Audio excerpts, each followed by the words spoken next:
Canelo versus William Scull is happening in May. Now, who's going to win this fight? Well, first of all, who's going to win this fight? Let's take a look at the latest performances in which Canelo fought Jaime Munguia, in which Canelo started off great, dropped Jaime Munguia in round 4. Right uppercuts by Canelo.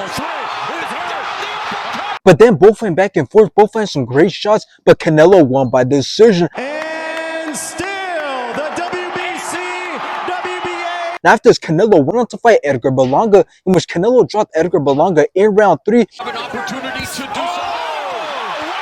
Canelo took control of the whole entire fight, completely outlanded Edgar Berlanga, and Canelo won by decision. And still unified super middleweight champion of the world. Now let's take a look at William Scull's latest performances, in which he fought Sean Hemphill, in which William Scull started off very fast, landed some great combinations, completely outclassed Sean Hemphill, and William Scull won by decision. And after this, William Scull went on to fight Vladimir Shishkin, in which was a very boring fight. Both started off very slow. There was no action at all until Vladimir rocked William Scull in round 12.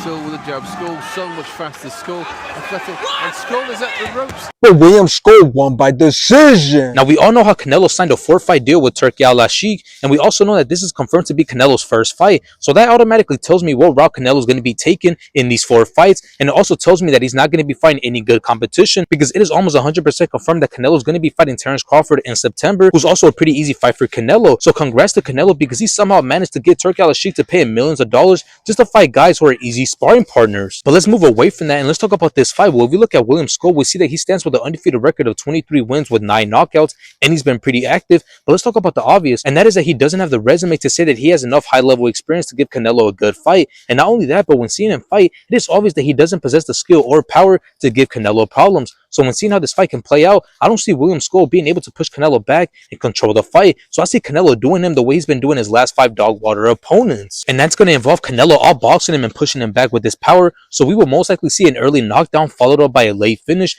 because there's no way that William Scull is going to be able to crack the code like Dimitri Bivol did, since he doesn't have the size and weight advantage that Dimitri Bivol had, and he also doesn't have the power and skill and IQ to outclass and outbox Canelo. So I got Canelo winning this fight.